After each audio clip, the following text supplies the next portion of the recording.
Hello, Cassandra Morrison here again.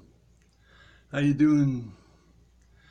Today is Tuesday, January 31st, 2017, and my blog is back on the air.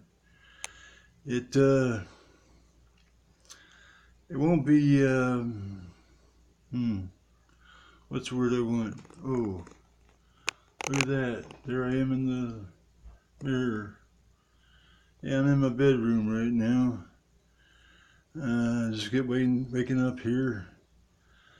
I'm trying to watch myself so I can see if I'm in the camera, and I'm looking pretty good today.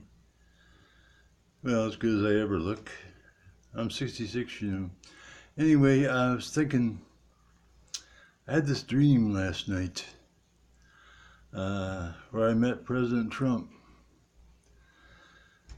More of a nightmare. No.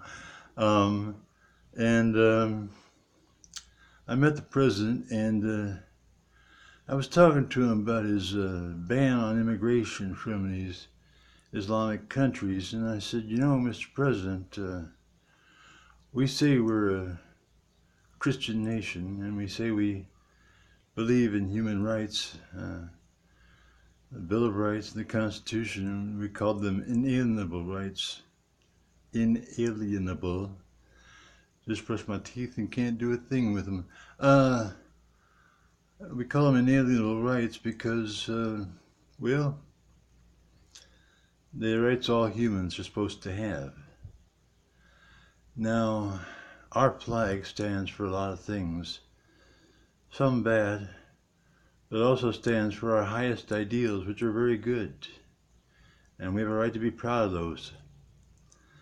And as for Christianity, well, of course, we're not exclusively a Christian nation. There are people here of all faiths, and no faith, for that matter.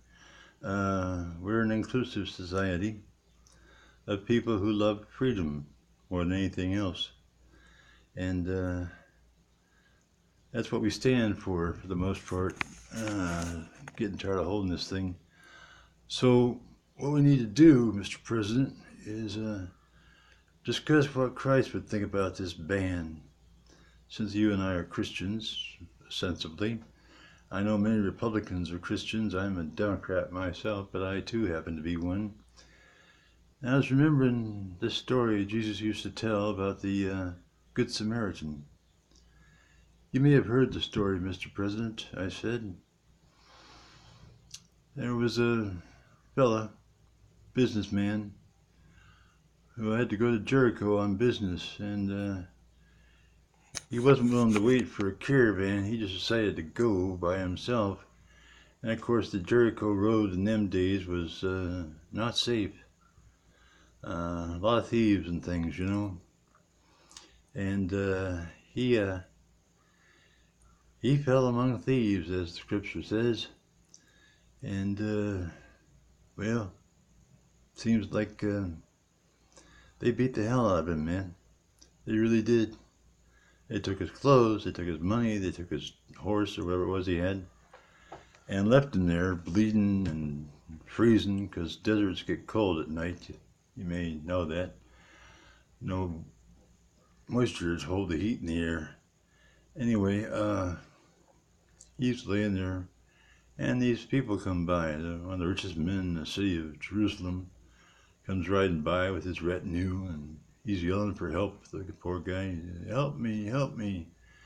They go, it's a dark night, they can't see him, they don't know who he is. Might be a friend, they don't know. They say, oh, you're probably a thief trying to lure us into a trap, and they ride away. And a few more things happen, more people pass by and give different excuses. Even the high priest of the temple comes by and refuses to help him. And I don't know who you are, and drives away and rides away. Then comes the Good Samaritan. Hears a cry for help. Can't see the man, doesn't know what color he is, what religion he is, what sexual preference he has. He just pulls up and helps him because he needs help. See, this Good Samaritan, everybody's his neighbor. He doesn't ask who you're from, or where you're from, or who you are. He just responds. And he binds the guy's wounds, gives him water, puts him on his horse, covers him with his cloak, and takes him to an inn and pays the innkeeper to take care of him and help him back to health and send him home. Give him a suit of clothes when it's all over and says, oh, if I own anything, when I come back this way, I'll pay that too. And away he goes. Now, the moral of the story, as Jesus tells us, is that everybody is our neighbor. Really. We're supposed to help people that need help, regardless of who they are, regardless of what religion they belong to, regardless of everything. Jesus says to people, he says, whoso cometh unto me, I shall in no wise cast out. That means not for any reason, Mr. President. In America, one of the things I've always been proud of about our country is we do step in and help when people have trouble. Any nation, a national disaster happens or anything, we're there. Care packages and emergency crews and whatever they might need. Money. We've always done that, and I've always been proud of us. I thought we were pretty great people. And now you come along, Mr. President, you put this ban on people just because their religion. You think they might all be terrorists. Now, if all the Muslims in the world were terrorists, you'd know it, Mr. President, because there are millions and millions of them. But most of them aren't, sir. Most of them don't want to kill anybody. I know, I have neighbors here at these apartments in Minneapolis that don't want to kill anybody. They make good neighbors. And I think, sir, you might want to reconsider that. And you say you want to make America great again, don't start by making it worse. That was my dream. I said all those things to him. I woke up before I found out if he listened to me or not. I doubt it. I doubt if he'd listen to me now, but maybe if some of the people around him who also know what I know about Christ and Christianity and America, I want to advise him to back off on this ban and help people who need help, who are fleeing these crazy head-chopping weirdos and looking for refuge and looking for a little more freedom. Vet them all you want to make sure they're not double agents or something, but you can't turn your back on people, you know? We don't do that here. We never have. And I don't think we better start. And remember this, there was a time actually when we did. Jews were fleeing Nazi Germany, beginning of the last war, the World War, that is. And they came here on their boats, and we turned them away because the German authorities hadn't signed their emigration visas. That's something we're still trying to live down over here, and I'd hate to see you do it again. In this case, sir.